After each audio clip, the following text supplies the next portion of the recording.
ये घटना 2010 की है। तब दास अपने पिताजी की आंखों के ऑपरेशन के लिए उन्हें दिल्ली के ही प्रख्यात एक अस्पताल में लेकर गया था। पिताजी की आंखों का ऑपरेशन तो बहुत ही कुशलता पूर्वक संपन्न हो गया था, परंतु वहां दास के अनुमान से भी ज्यादा पैसे खर्च होने के कारण दास को वहां एक समस्या उत्पन्न हो गई थी। वहां दास को 2000 रुपयों की कमी पड़ गई थी और इन रुपयों की व्यवस्था दास को केवल सिर्फ 2 घंटों में ही पूरी करनी थी। और इसलिए वहां अस्पताल के अधीक्षक और अन्य सज्जनों से दास के द्वारा किए गए अनुरोध और निवेदन जब विफल हो गए तो दास को तब बहुत निराशा हुई। और उसके बाद दास अपने उदास मन से जैसे ही सोने से पहले बाहर भोजन लेने के लिए अस्पताल के दरवाजे पर पहुंचा तो तभी वहां दास के ही एक परिचित सज्जन से मुलाकात हो गई। और फिर हम दोनों के एक दूसरे की कुशलता जानने के बाद और मेरे द्वारा रुपयों का जिक्र किए बिना ही उस सज्जन ने मुझसे कहा कि आप इन 2000 रुपयों को रख लो। हो सकता है कि कल अस्पताल से पिताजी की छुट्टी होने के समय शायद आपको इनकी जरूरत पड़ जाए। मैंने उन्हें बहुत मना भी किया और मेरे ये कहने पर भी कि रुपयों की व्यवस्था तो हो जाएगी, फिर भी मेरे काफी मना करने के बाद भी उन्होंने यही कहा कि ये रुपए तो आपको रखने ही पड़ेंगे, क्योंकि परदेश की बात है और इसलिए कभी भी जरूरत पड़ सकती है। और यही कहते हुए वो मुझे 2000 रुपए जबरदस्ती मेरे हाथ पर रखकर चले गए।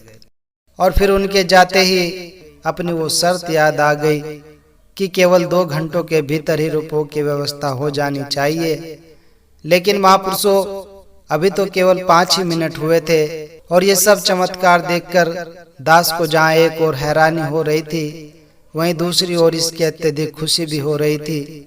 और इसके बाद ही दास ने यह संकल्प ले लिया कि फिर मैं इस तरह की शर्त नहीं रखूंगा और हमेशा ही अपना विश्वास इस पर दृढ़ रखूंगा कि ये जो भी करेगा उसी में हमारी भलाई छिपी होती है। और साथ साथ दास फिर से ये प्रार्थना करने लगा कि दातार कभी भी किसी को इस तरह की परेशानी ना देना, क्योंकि हम सब बहुत ही कमजोर इंसान हैं और हम सब कोई भी तेरी इस तरह की परीक्षा के लायक बिल्कुल नहीं है।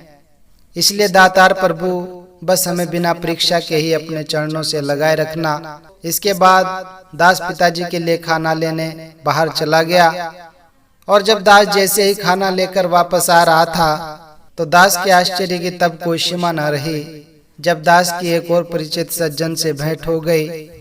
और जब उन्होंने भी कहा कि ये कुछ रुपए रख लो, अस्पताल वालों का कोई पता नहीं कि ये कुछ भी चार्जेस लगाकर छुट्टी के समय मांग लेते हैं। और ये कहते हुए वो भी दास को 2000 रुपए दे गए। इस प्रकार इस घटना के इसका शुक्रिया अदा करता रहा। तो महापुरुषों अपने सतगुरु के चरणों में केवल यही अरदास और प्रार्थना करता है कि ये जो मन कभी कभी भटक जाता है इसको हमेशा अपने चरणों में ही लगाए रखना और दास को ऐसी सद्बुद्धि और सुमति भी प्रदान करना, परमात्मा का एहसास अपने चारों ओर ही करता रहे और दास का मन फिर कभी डुलायमान ना हो।